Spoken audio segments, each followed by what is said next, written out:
been a rather quiet morning in Harpers Ferry, West Virginia. Our first train is eastbound Manifest Q398, seen from the parking lot of the Amtrak station.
Founded by Robert Harper in the mid-1700s, Harpers Ferry would soon play a pivotal role in several events that impacted the nation's history. The town, along with a smaller community called Bolivar, was founded around the confluence of the Potomac and Shenandoah Rivers. In 1761, Robert Harper established a ferry service across the Potomac River, making this community a major jumping-off point for settlers seeking new lands in the Shenandoah Valley and points west. Shortly after President Washington was elected, he arranged to have one of the country's 2 military arsenals built here. Because of this, industrial development in Harpers Ferry rose. More enhancement came in 1833 when the Chesapeake and Ohio Canal reached the ferry, connecting the town to markets in Washington, D.C.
A year after the C&O Canal arrived, another major development took place in Harpers Ferry, the arrival of the Baltimore and Ohio Railroad.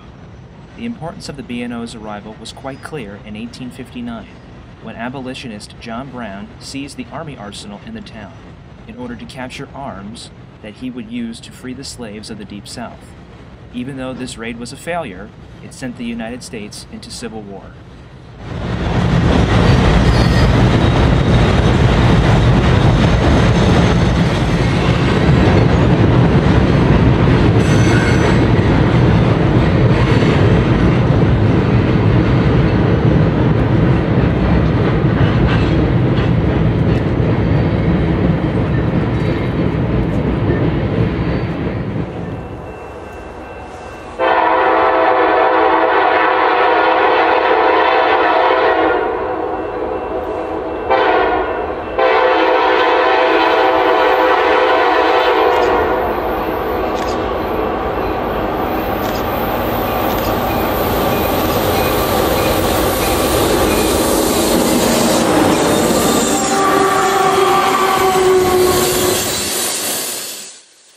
In 1861, 2 years after the attempted raid on Harpers Ferry, Confederate soldiers moved to capture the town after firing on Fort Sumter in Charleston.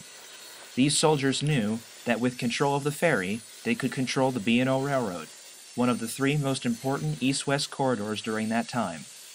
It wasn't until September 1862 that Confederate soldier Thomas Stonewall Jackson captured the Federal garrison after a historic 51-mile march.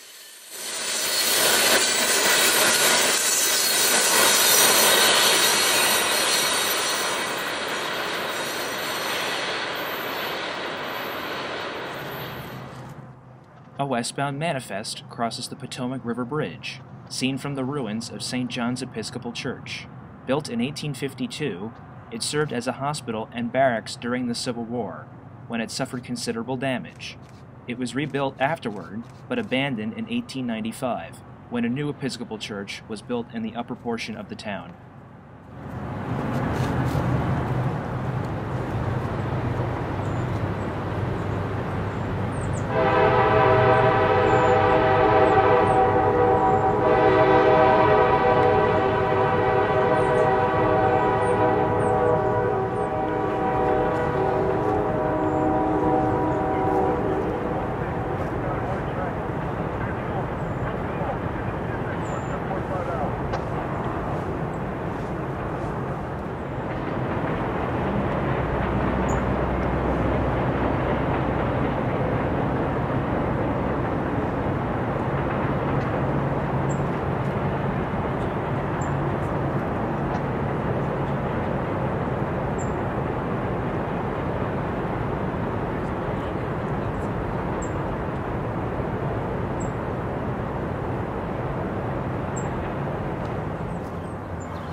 We've moved inside the ruins of the old church to view a CSX stone train crossing the Potomac River on the Shenandoah sub. Opened in 1836, this line was originally owned by the Winchester and Potomac Railroad. It was taken over by the B&O in 1902.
westbound autorack train meets an eastbound coal train on the bridge just before sunset.